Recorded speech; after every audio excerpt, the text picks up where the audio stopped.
and I'm an artist and founder of Isabella Design from Perth in Western Australia. I work from a small home studio where I create illustrations and surface pattern designs for fabric and other products. I've always loved to draw. I think probably ever since I could hold a crayon. I remember being about 4 or 5 years old and at playgroup, and all the other kids would be outside mucking around and I'd be in the corner with the paint pots, just totally losing myself in what I was doing and the creativity. When I draw, the rest of the world kind of just falls away and it's just me and the pencil and my thoughts, and I can completely lose track of time. I don't really know why as adults we push aside the things that we really love to do as children. I think that I knew I wanted to be an artist when I was just a little girl, but then I let life get in the way and tried so many other avenues until I came full circle into what I really wanted to do. I think as an artist it takes a long time to develop your style.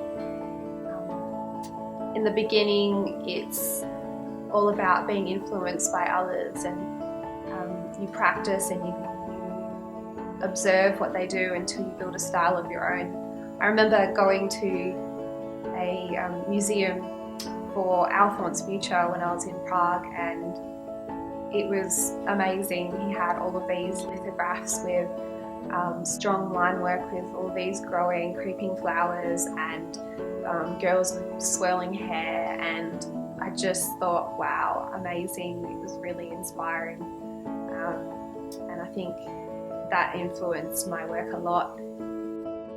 I kind of happened across drawing florals just through experimentation.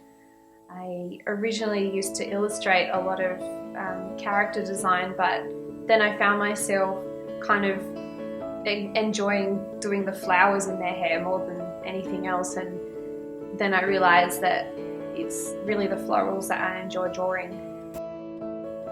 I feel like Mother Nature just has this endless supply of shapes and colours, and it's just a constant source of inspiration for me.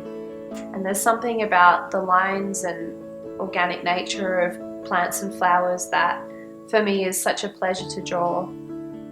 I like to see it as paying homage to Mother Nature and my connection to it. I grew up in the southwest of Western Australia, down in a place called Bunbury, and I spent a lot of time walking around the bush and just kind of imagining things. There was a fantastic illustrator many years ago who lived in that area called May Gibbs, who wrote the Cuddle Pot and Snuggle Pie stories. And I grew up with those stories and really loved the characters and imagining the little bush babies living amongst the gum trees and the blossoms. And so I guess from an early age, I've just had that connection between art and nature and your spirit, I guess. So as part of my process, I like to start just with the hand drawings, with sketches in a sketchbook, and sometimes I'll also trace them before I scan them into the computer, where I can then use the motifs to paint using digital software and create my designs for printing on fabric and other products.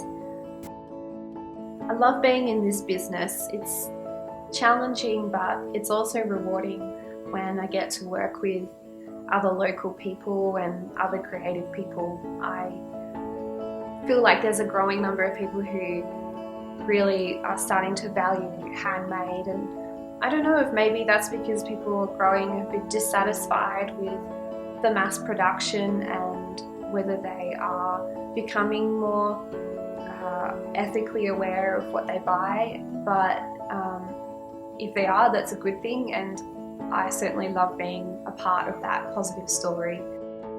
If someone can pick up one of my products and loves the artwork and it makes them happy, well, I couldn't ask for anything more than that.